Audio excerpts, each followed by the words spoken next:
Assalamualaikum warahmatullahi wabarakatuh. Alhamdulillahilladzi ja'ala syahru ramadhana sayyidash syuhur wa dha'afa fihi alhasanati wal ujur.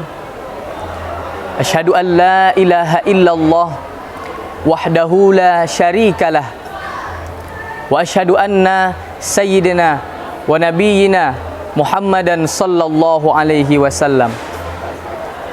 Allahumma salli wa sallim wa barik ala sayyidina Muhammad wa ala alihi wa sahbihi wa man iqtafa atharahum ila yaumin nusyur.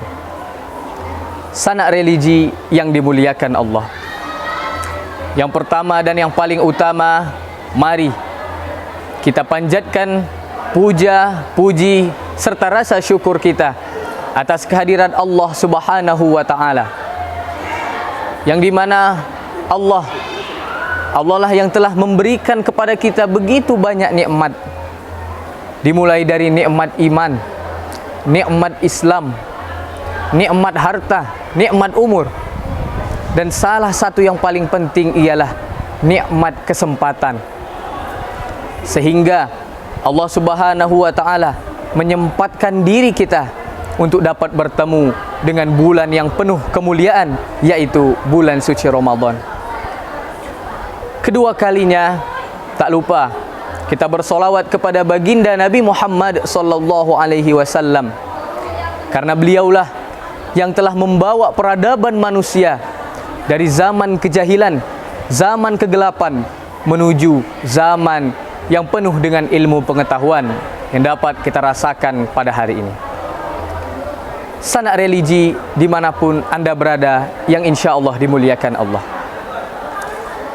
bulan Ramadan ialah bulan yang dinanti-nantikan oleh seluruh kaum muslimin di seluruh penjuru dunia. Karena memang di bulan inilah Allah Subhanahu wa Ta'ala meletakkan keutamaan-keutamaan ataupun keistimewaan-keistimewaan bagi orang-orang beriman pada bulan ini. Maka pada kesempatan kali ini saya akan menyampaikan minimal 3 keutamaan atau keistimewaan bulan suci Ramadan. Keutamaan yang pertama, keutamaan bulan Ramadan ialah bulan ini menjadi bulan yang penuh dengan ampunan. Allah Subhanahu wa Ta'ala berfirman, Nabi Muhammad sallallahu alaihi wasallam bersabda, "Man shoma Ramadan imanan wa ihtisaban, ghufira lahu ma taqaddama min dzambi." Kata Rasulullah, barang siapa yang berpuasa di bulan Ramadan dengan penuh keimanan dan penuh perhitungan, mengharapkan pahala dari Allah Subhanahu wa Ta'ala, maka dosa-dosanya akan diampuni yang telah lalu. Hadis riwayat Bukhari. Tentu kita sebagai seorang muslim benar-benar mengharapkan ampunan dari Allah Subhanahu wa Ta'ala, karena dengan dosa-dosa kita tidak dapat memasuki suatu istana yang paling diincar oleh seluruh umat Islam, yaitu surga. Maka dengan adanya bulan Ramadan ini, dengan kita berpuasa di bulan Ramadan ini, insya Allah kita termasuk ke dalam golongan orang-orang yang diampuni oleh Allah Subhanahu wa Ta'ala. Sanak religi yang dimuliakan Allah, keutamaan bulan Ramadan yang kedua.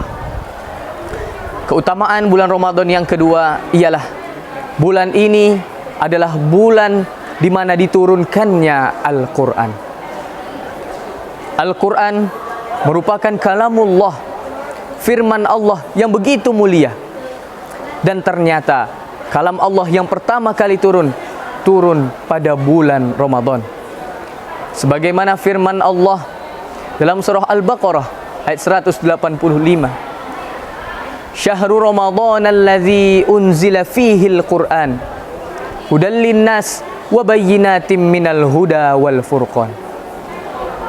Bulan Ramadan adalah bulan diturunkannya Al-Quran, petunjuk bagi manusia, serta penjelasan mengenai bukti-bukti dan pembeda antara hak dan yang batil. Maka dengan diturunkannya Al-Quran di bulan Ramadan menjadi kunci bahwa kita harus terus membaca, mengamalkan. Kita harus melipat gandakan amalan-amalan tersebut di bulan Ramadan ini. Maka insya Allah dengan begitu kita akan termasuk orang-orang yang dirahmati Allah Subhanahu wa ta'ala. Sanak religi yang dimuliakan Allah. Poin yang ketiga, keutamaan bulan suci Ramadan adalah terdapat malam Lailatul Qadar. Allah Subhanahu wa ta'ala berfirman di dalam surah Al-Qadar ayat 1 sampai 3. A'udzu billahi minasyaitonir rajim. Bismillahirrahmanirrahim. Inna anzalnahu fi lailatul qadar. Wa ma adraka ma lailatul qadar. Lailatul qadri khairum min alfi syahr. Sesungguhnya pada bulan suci Ramadan itu terdapat malam Lailatul Qadar. Lalu apa itu malam Lailatul Qadar?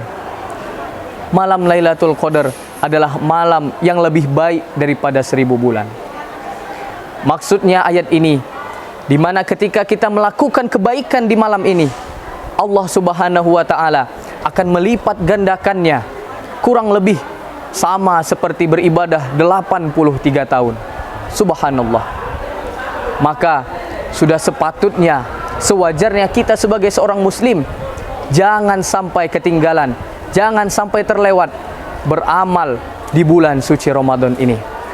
Maka mari kita manfaatkan umur kita yang masih ada. Kita manfaatkan kesempatan yang Allah Subhanahu wa ta'ala berikan untuk beribadah, terutama di bulan Ramadan ini. Karena dengan begitulah insya Allah kita akan termasuk orang-orang yang diampuni, orang-orang yang beruntung, dan nanti akan dipertemukan di dalam syurganya. Amin, amin, ya Rabbal Alamin. Demikianlah tausiah singkat yang dapat saya sampaikan. Lebih dan kurang saya mohon maaf. Kepada Allah saya mohon ampun. Usikum wa nafsi bitaqwallah. Wassalamualaikum warahmatullahi wabarakatuh.